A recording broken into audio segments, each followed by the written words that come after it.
This is the OnePlus Pad, OnePlus's first tablet, and if I'm being honest, they did a really good job. It's powered by the Mediatek Dimensity 9000 processor, which is not only efficient, but gives the OnePlus Pad all the power it needs for day-to-day tasks, gaming, and multitasking.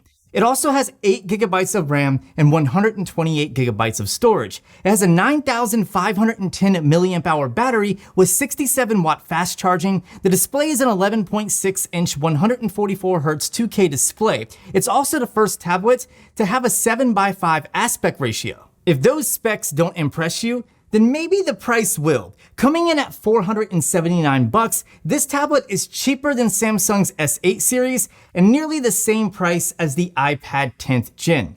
I'll drop a link in the description where you can order the OnePlus Tab for yourself. That's great, but what can it do? That's a great question. Let's go over 10 things you should do with the OnePlus Tab if you decide to grab one. One thing I noticed right away is how cluttered the taskbar can get whenever you have your recent apps showing plus all the apps in the bar that you add. Luckily, there's an easy way to fix this. Let me show you. So as you can see, I have my taskbar down here on the bottom and it is pretty cluttered. Like that's just too big for my liking. So to fix this, what you're gonna do is go into your settings, then you're gonna go under home screen and lock screen, tap on taskbar, then toggle off show recent apps and suggested apps. Now when I go home, you can see it is much more tidy. The display on the OnePlus Tab is actually quite good considering the price of this tablet, and it's surprisingly really color accurate for photo and video work. The problem is that the most accurate mode is not enabled by default, and it's kinda hidden. Let me show you where it's at, so that way you can take advantage of the most natural look when it comes to your display. So what you're gonna do is go into your settings, you're gonna go under display and brightness, then tap on color mode, then tap on pro modes, and then toggle on real. This will give you the most accurate colors for this display panel. Staying on the topic of the display, there are 2 settings that take advantage of the processing power and the AI capabilities of the Mediatek SoC. These settings will sharpen lower resolution images during playback and convert SDR to HDR content, which allows you to take full advantage of the Dolby Vision certified display. If you want to enable these features, here's what you need to do.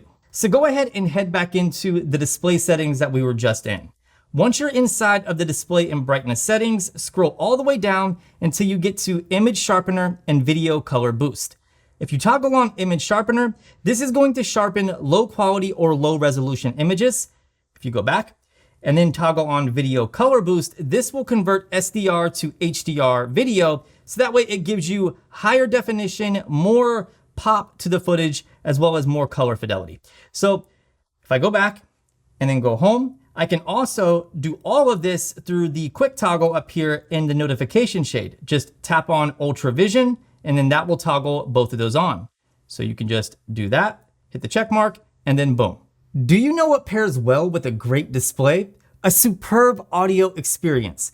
Luckily, the OnePlus Pad provides this exact thing. For starters, the quad stereo speakers get quite loud and pack pretty good range in the highs, mids, and lows. Here's a quick listen so you can determine for yourself. Who do you think the best driver is? Probably Rory. I mean, does to me and that. Yeah. All you do is play video games with some crazy dreams of racing cars. Dad, you're the one that told us to always do something we love. If you want to get the most immersive experience possible, you'll want to use a pair of wireless earbuds or headphones like the Nord Buds 2 that I'm currently testing. You'll also want to enable Dolby Atmos inside of the settings on the OnePlus Pad and EQ the Nord Buds 2 on the OnePlus 11 or OnePlus device for the best sound possible. Let's start with how to EQ the Nord Buds 2, since that's probably the most difficult thing and requires an entirely different device. So I have the OnePlus Nord Buds 2 connected to my OnePlus Tab, but since the OnePlus Tab and my OnePlus 11 can share Bluetooth connections, it's also connected to my OnePlus 11. You can see it right here. Now, if I tap on the little eye with a circle around it, I can go into a new menu that gives me all the settings of the OnePlus Nord Buds 2. Then if I tap on earbud functions, and then scroll down. I can go under Sound Master EQ and pick a preset, or I can tap on Add Equalizer and create my own EQ settings. Hopefully OnePlus will push out an update to the OnePlus Pad. That way you can EQ the Nord Buds 2 directly on their tablet, but for now, that's a workaround. So now that the Nord Buds 2 have been EQ'd, let's go ahead and turn on Dolby Atmos on the OnePlus Pad. So what you're gonna do is go into your settings, then you're gonna go under Sound, scroll down until you get to Dolby Atmos, tap on Dolby Atmos, and then make sure it's toggled on. You can also pick a specific profile, or you can leave it on smart, which will automatically detect what you're doing and then apply that profile. The OnePlus Tab, unfortunately, does not have a fingerprint scanner, but it does have face unlock. So if I go ahead and lock the OnePlus Pad and then turn on the screen, you can see there's a little face that pops up right there. And then if I lock it again and then come back on, you can see it immediately unlocks because it detected my face. Now let me show you how to set it up just in case you didn't do it during the initial setup process. What you're gonna do is go into your settings, then you're gonna scroll down and go under password and security, and then tap on face. From here, you're gonna enter your lock screen password, and you can see I can delete my face data. I can choose what my face data is being used for, whether it's to unlock the screen. I can do an app lock and then unlock the app, private safe. I can enter home screen after unlocking, so I don't have to swipe up. We'll go ahead and toggle that on. You can brighten the screen, so that way it uses the light from the display in order to really brighten your face so we can see your face, since it's only using the front-facing camera, like I said. So we'll go ahead and turn that on as well. And then the last one is require eyes to be open. This is pretty important, so that way no one can grab your tablet while you're sleeping and then put it in front of your face and then it unlocks. Before I leave the topic of face unlock, there's a couple features that I want to show you that are not under the face section inside of security. So what you're going to do is go into your settings. You're going to scroll down until you see notifications and status bar. Tap on that. Now we're gonna tap on Smart Notification Hiding, and from here you can toggle that on. And since it uses your Face ID, what it's going to do is the content of banner notifications that comes down will be hidden when the front camera detects that it's not you in front of the OnePlus Pad. Another thing that you can do to improve the privacy on your OnePlus Pad is to hide the content in your recent apps. Let me show you what I mean. Just swipe up and hold to get inside of your recent app drawer. Then you're gonna go into the three little dots on the app that you want, and then tap on hide content, and you can see it blurs out that content. If you're planning on doing things such as video editing in CapCut or LumaFusion, gaming, or anything that's processor intensive, you might want to consider enabling high performance mode in order to ensure that you're squeezing every bit of power out of that Mediatek processor. So what you're gonna do is go back into your main settings, because we pretty much live here. Then we're gonna go under battery. Tap on battery, then we're gonna go into more settings. So scroll down, tap on more settings, and then you're gonna see high performance mode. Just toggle that on, toggle OK, and then there you go. One thing I love about Samsung's flagship devices is the edge screen feature. Being able to stash a few apps and tools inside of an easy to access hidden area is really convenient, and I can't tell you enough how many times that I use it. Luckily, OnePlus has something similar to this on the OnePlus Pad. It's called Smart Sidebar. Let me show you where to turn it on in the settings and what it actually does. So to access Smart Sidebar, what you're gonna do is go into your settings, scroll down until you get to Special Features, tap on that, then tap on Smart Sidebar. By default, I believe it's turned off, so go ahead and toggle it on. And then you have a few settings that you can adjust, including hiding the app names. You can also choose to hide the bar, so that way this little gray bar over here will just hide and tuck away, but I kind of like seeing it that way I know where to swipe. You can also adjust this bar later on if you want to. You can adjust the transparency of that bar as well. So if we go to the home screen and then swipe over, you can see by default, screenshot, screen recording, the voice recorder, games, my files, and quick note are all there by default. So you don't have to add any of these, they're just automatically there. But if you want to add apps, like I've added YouTube and Gmail, you're gonna tap on edit and then tap on the plus symbol to any app that you wanna add to the sidebar. Just tap done when you're finished. Then you could always just tap on all, and then you could launch apps right here as well. The OnePlus Pad may not be the king of multitasking tablets out there, but it does have quite a few features that really do make it a great option. Let's go over those, starting with split screen. There are 3 different ways you can do this. The first is with a 2-finger gesture. One limitation of the gesture method is that it doesn't work in portrait orientation, only landscape. The other way is to use the recent task option. This is pretty simple and probably the approach most people will take. The third way is to use the smart sidebar, which is probably my favorite. All you have to do is swipe to open up the smart sidebar and drag the apps over you want to put into split screen mode. You can also save app pairs, switch their positions, and adjust the window size of each, making it a pretty convenient way to multitask. Sharing files between apps is also possible. For instance, if I want to add a photo to an email, I can drag it over to Gmail from the Google Photos app. Next up, let's go over floating windows. This basically shrinks apps into small little windows that you can move around on your screen, or you can place them in like a pop-up view mode. But just a heads up, not every app is supported. So if you have an app that won't go into floating window mode, that's probably why. There are 4 different ways to place apps into floating windows. Just like with split screen, you can use the recent task to place apps into floating windows. Pretty easy. All you have to do is tap on the 3 little dots and select floating window. The next way is to use the smart sidebar. It's as simple as selecting a supported app and tapping on it. It's going to be placed somewhere on the screen in a floating window by default. The third way is to just swipe up. This is definitely the easiest way. Lastly, you can pinch with 4 or 5 fingers. Once you get an app into floating window mode, you can resize the window by dragging the corners. You can also create a mini window. All you have to do is swipe up whenever your floating window is a larger size. And then to exit out of a floating window, all you have to do is just double tap on the app.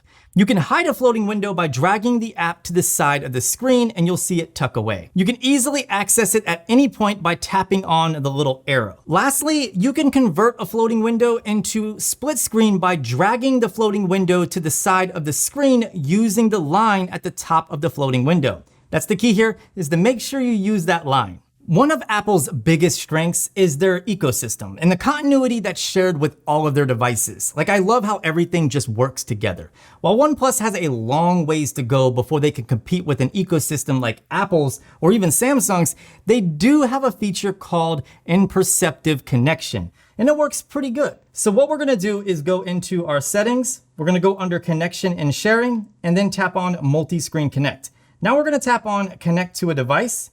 It's going to scan for a device. So what I can do is let it scan, or I can tap on scan QR code. Now I'm gonna take my OnePlus here. I'm going to launch the camera. I'm gonna pull up Google Lens, let it do its thing and scan that. Now I'm gonna tap on the website, tap on connect. So if I tap on start now, tap on done again, you can see I now have a view of my phone over here. So now I'm gonna go home and you can see I can fully control my OnePlus here. So that way I can see any notifications that go to my phone, or if I want to, prop my phone up and then take a picture using the tablet as like a viewfinder, I can do that. So go ahead and prop up the OnePlus 11 here. So you can see it right here. Now I'm gonna go into the camera. You can see I can use my tablet as a viewfinder for my phone, which is great. But one thing I didn't expect was that it also works with phones running Color OS like the Oppo Find N2 Flip. So even though this phone is technically from a separate company, regardless of parent companies, it still works really good. Let me show you. So I'm gonna go ahead and go into the Oppo Find N2 Flip. Then I'm going to connect to it by tapping on connect to a device under multi-screen connect. Now I'm gonna go into the settings on the Oppo Find N2 Flip, go under connection and sharing. Then I'm going to tap on multi-screen connect. You should see it pop up. Go ahead and toggle it on. There it is right there. Tap on connect, tap on allow, and that is it. So if I tap done, you can see there is the Oppo Find N2 Flip screen right there, and it works every bit as good as the OnePlus 11. In fact, in some ways, it works a little bit better, such as getting it up and running with the connectivity aspect. And there's a few other things that I want to show you that are part of the multi-screen connect settings. So the first of which is screen mirroring. So if I tap on screen mirroring, you can see it's turned on, and that's because I'm mirroring the screen from the Oppo Find N2 Flip to the OnePlus Pad, so that has to be on. If I go back and then go under content sync, we can sync clipboards and we can sync media. So to give you an example, if I go over here, find an article, and then select some text. So we'll go ahead and copy Nike, and then we'll go over here, we'll go under search, and we'll paste the word Nike, and that's cool. As far as the sync media option, if you look down here on the bottom, it says sync media only supports devices running Oxygen OS 13.1 or later. And if I go into my OnePlus 11 here, and then go under About Device, Oxygen OS, I'm currently only at Oxygen OS 13. 13.1 has not yet been released, so I can't really demo this feature. Another feature that I can't demo is App Relay. So if I tap on App Relay, once again, down here on the bottom, it says that the device needs to be running 13.1. The last few things that I want to cover have to do with the accessories that are available for the OnePlus Pad. And of course, I'm talking about the keyboard, which I have right here, and of course the OnePlus Stylo. So starting with the keyboard, let me show you where you can find all of the keyboard shortcuts that are available for the magnetic keyboard. So what you need to do is make sure that the magnetic keyboard is docked to the OnePlus Pad. Then you're gonna go into the settings, go under additional settings, go under keyboard and input method, and then tap on OnePlus magnetic keyboard, and then tap on keyboard shortcuts. And that's it. Now you can view all of the available keyboard shortcuts. Additionally, you might feel the need to tweak the trackpad settings in case it's too sensitive for your liking. So we're gonna stay inside of the additional settings portion of the main settings. Then we're gonna go under touchpad. And then from here, you can adjust the pointer speed right here. You can adjust the way that the page scrolls. So whether you want, when you scroll up, the page moves up, or down and the page moves down, or if you want it to be flipped, which honestly, I can't stand. And then you can also toggle on and off the tap to click portion down here on the bottom. And if you look up here, you can see your gestures that are available. So you have the ability to switch between apps by using 3 fingers, and you can just scroll through here and find out what the other gestures are and get familiar with them. That way you can navigate around your OnePlus Pad really quickly using the magnetic keyboard. So now let's talk about the OnePlus Stylo. And I absolutely love this thing. Beginning with where to find the settings, so that way you can tweak some of the things about this stylus. So once again, we're gonna stay inside of the additional settings portion of the main settings. Then we're gonna tap on stylus. And from here, you can view all of the settings for the OnePlus Stylo. You can view the battery right here, as well as all the model number information and all that stuff that we don't really need to worry about. Then we have double tap stylus. If you tap on that, you can pick which setting that you want whenever you double tap the touch portion on the stylus. We'll go back. Then we have screen off note. So if we turn that on, and then while the screen is off, I can start taking notes. Then we have auto update, so that way the firmware stays up to date on the OnePlus stylus. After you get the Stylo set up the way you want, you should definitely try out the Notes app. Once inside, you can really take advantage of the Stylo for taking notes, drawing, sketching, etc. The app isn't as feature rich as some others out there, but for a first-time product, I don't think it's bad at all. Plus, there's a lot of third-party apps that you can download and use the stylus. Not to mention, there's a lot of third-party apps that you can download that take advantage of styluses as well. Outside of the Notes app, you can also use the OnePlus Stylo to edit and mark up photos or screenshots. Oh, and speaking of editing photos and stuff like that, make sure you download the AI Palettes module inside of the photo editor. So I'm gonna go ahead and go inside of my Photos app. Then I'm going to find a photo of myself right here. Now I'm going to tap on the pencil icon to pull up the editor. I'm gonna scroll down until I see AI Palettes, tap on that. If this is your first time using this feature, it's going to prompt you to download it. Now I'm gonna tap on the plus symbol at the top.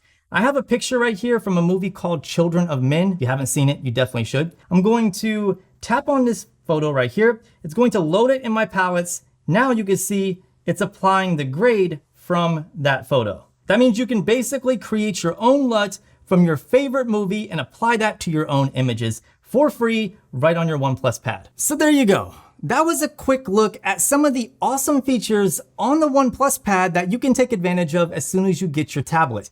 I'm still learning the ins and outs of this thing, but so far I'm really liking it. The experience is so fluid and so simple that it's easily one of the best Android tablet experiences you can currently get, in my personal opinion.